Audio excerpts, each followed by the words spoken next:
con un nivel técnico de efectos especiales propios de la época. No podemos decir ahí que eran malos, porque para su Claro. momento fue lo mejor y lo que para nosotros en este momento pueda ser lo más espectacular visualmente, dentro de 10 o 20 años o tal vez menos se van a estar riendo de nosotros. En ese sentido yo creo que son dos tiempos y dos directores diferentes, no podemos comparar uno al otro. Efectivamente, el Joker de Jack Nicholson en su momento y su interpretación, yo creo que es muy plausible, muy eh, a nivel de interpretación muy loable. Y el de Hitler, bueno, pues igual, en ese sentido, yo creo que están mostrando las dos caras de un personaje, de un villano, que dentro del mundo de las viñetas ha sido criticado, alabado y que de alguna manera ha creado el hilo conductor del personaje de Batman, porque efectivamente no podemos nosotros imaginar un Batman sin la presencia del Joker, aunque esté encerrado en la prisión, en el Arkham Asylum. El personaje sigue pesándole a Batman. Tan es así que en el mundo de los videojuegos, Batman tiene al menos las últimas dos entregas con con una temática y con un guión muy bien elaborado, donde el Joker tiene una presencia muy importante. Pues sí, digo, es uno de los tantas visiones de Joker, eso es lo que quería comentar ahorita, y lo que tú comentabas, Richard, de Joker. A partir de aquí tendría muchísimas más visiones. Está el Joker de Burton, de Joker de Nolan. También hay que recordar que ya había visto, hay un previo Joker de bastante famoso de la serie original. Y de hecho tenemos otro Joker con identidad propia dentro de los medios audiovisuales, que es el de la serie de televisión. Bueno, perdón, el de la serie de televisión animada, que sucedería antes de las filmes de Nolan y terminada la saga, creo que la saga de Burton, porque todavía anduvo rondando al mismo tiempo que la saga de Schumacher. No sé, no sé si me equivoco en cuanto a fechas, profesor. No, no, estás en lo correcto. Sí, porque de hecho Batman, bueno, Batman la serie animada es una serie que tiene mucho, digamos que dentro del mundo de Batman es algo que fue bastante bien recibido por los fanáticos del hombre murciélago, ¿no? Así es, de hecho, cuando se empezó a hablar de que iba a haber una adaptación al cine pues, del famoso personaje de DC Comics, obviamente muchos especulaban bajo qué contexto nos iba a llegar, ¿no? Yo creo que en ese entonces hablar de Tim Burton, pues era saber que él ha hecho, bueno, en ese entonces tenía en su haber películas, pues interesantes, ¿no? Ahora, sin embargo, cuando llegó la película en 1989, la crítica realmente fue bastante positiva, lo que dio pie a una posterior secuela donde regresaría el mismo director, pero fue estrenada en 1992. Así que bueno, pasamos a lo que es Batman Returns, en donde ahora ya no tenemos de Joker, sino a otro villano, ¿no? El famoso Pingüino, interpretado por Danny DeVito. Como ustedes saben, también es otro de los actorazos de Hollywood que tienen pues ya una carrera bastante larga en su haber. Profesor. Efectivamente, el personaje se ha ido adaptando a cada una de las etapas cinematográficas de Hollywood y me atrevo a decir que efectivamente después de Tim Burton, cuando llega a la era Schumacher, prácticamente mata la franquicia. De ahí que eh, la mercadotecnia original de una película, pues sabemos, es desde llaveros, vasos, camisetas. De alguna manera recuperó la inversión, pero dentro de la crítica y sobre todo para los fans fue un golpe muy duro. Tan fue así que cuando se le replanteó hacer una película nueva sobre Batman, y mencionando a un director como Christopher Nolan, que no era un director de acción, muchos estábamos a la expectativa de qué era lo que iba a venir.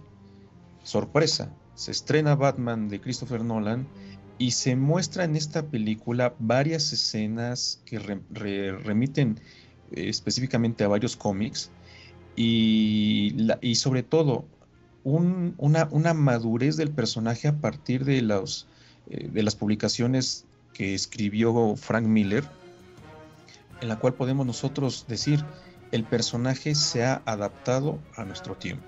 Ya no es el Batman de 1939, ya no es el Batman de la serie de televisión, no es el Batman de finales de los 80, mucho menos es el Batman de Schumacher. Estamos, por decirlo así, estamos ante un Batman que de alguna manera satisface visual y argumentativamente. Ahora bien, por último, yo en esto recalco esto, solamente tenemos que tener en cuenta que son dos medios completamente distintos, el cine y los cómics, por no decir también la televisión. Es decir, nosotros no podemos, amantes de los cómics, pedir, exigir que sea tal cual una copia del cómic una película. ¿Por qué? Porque son dos narrativas, son dos medios diferentes en los cuales pesa más en uno el argumento, en otro puede pesar más lo visual, pero yo creo que donde se pueden relacionar muy bien las dos, evidentemente es el cine. Y no por eso que quiere decir que el cómic sea menos, no, son dos medios diferentes y tal vez complementarios. Por supuesto, y sobre todo que el lenguaje cinematográfico tiene su propia forma, y ahora en todas estas películas que estaban comentando, y me gustó mucho esto que dijo el profesor acerca de que el cómic no es menos, y yo tampoco creo que el cine sea menos. Prueba de esto es que, por ejemplo, ahorita que se hablaba de la saga, bueno, no la saga, sino de las últimas dos partes de Schumacher, los fans, bueno, obviamente la crítica cinematográfica la considero de mala, pero creo que hoy por hoy, bueno, yo me he topado muchos fans de Batman que hoy por hoy, cuando les hablan de Schumacher, le quieren cortar la cabeza al señor. O sea, las películas realmente son muy, muy, muy malas. Claro, pero las de Schumacher y las de Nolan, aun cuando mucha gente ha dicho que, bueno, los eruditos de Batman, del Hombre Murciélago, han dicho que sí encuentran como que ciertas, no diferencias, sino exactitudes con Nolan, las están recibiendo muy bien, lo que quiere decir que si tú agarras algo y lo puedes adaptar a tu manera y que te quede de una manera dramática decente, te puedes tomar las libertades que necesites, ¿no?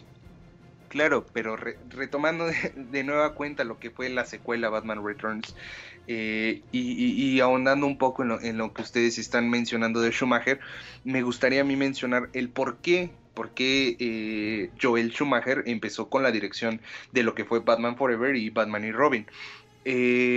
Resulta que lo que fueron las dos primeras adaptaciones al cine, que fue Batman en 1989 y Batman Returns en 1992, que fueron dirigidas, como ya mencionamos, por Tim Burton, para la productora, en este caso Warner, que siempre ha tenido los derechos del personaje, mencionaba que la cinta no tenía, digamos, lo necesario para hacer una película para niños, ¿no? Que es, digamos, a quien principalmente, supuestamente, entre comillas, iba dirigida. Ahora, se mencionó, después de que llegó Batman Returns al cine, que el film era muy oscuro para las personas, ¿no? Por lo que la Warner consideró a Joel Schumacher para dirigir la secuela, y así fue como sucedió, ¿no?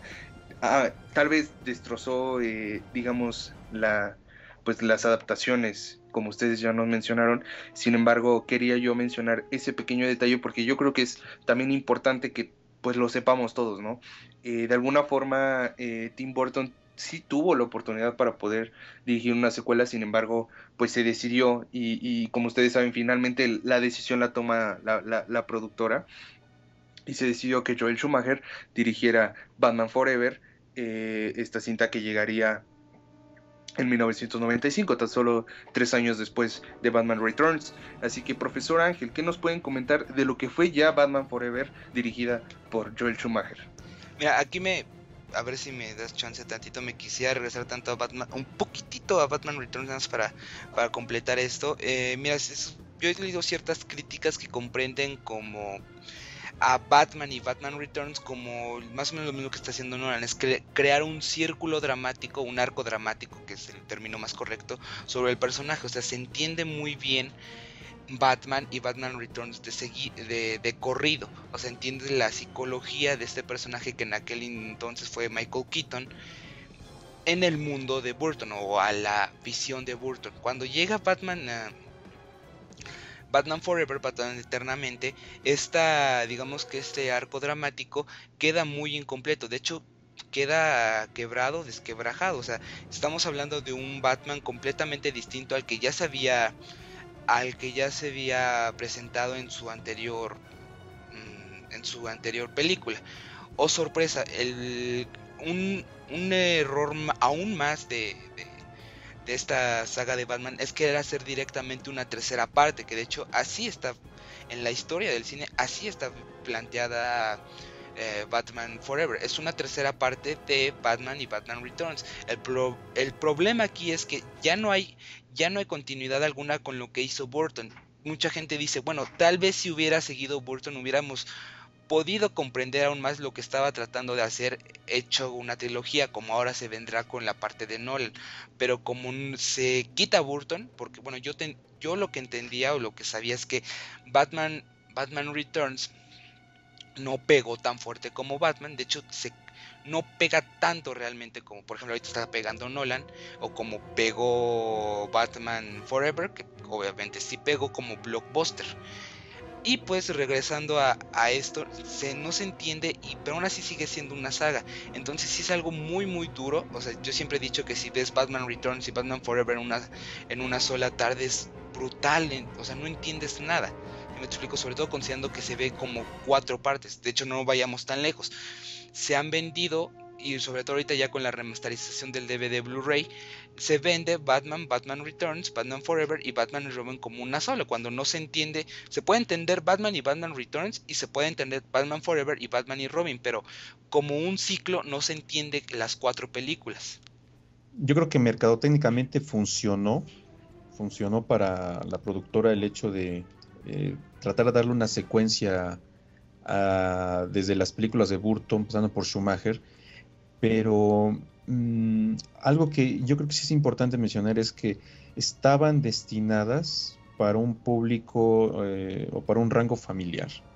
Y estas películas tienen todavía el peso un poco de la autocensura estadounidense que llevó inclusive a que el propio cómic, desde su origen, mostrara un Batman no oscuro como lo conocemos hoy día. Es un Batman que sonríe, es un Bruce Wayne muy alegre. Sabemos que es la máscara, pero cuando Batman en los 40s, en los 50s, está tras una misión, en la viñeta claramente se ve que es un Batman que está sonriendo. Tan es así que cuando se traslada a los dibujos animados con Hanna-Barbera en esta serie de los Super Amigos, estamos viendo un Batman que sigue sonriendo. Por eso, cuando Tim Burton toma la batuta y hace sus primeras dos direcciones, ahí aparece un Batman ya con una tendencia, con un escenario oscuro que también de alguna manera está reflejada en la personalidad del propio personaje.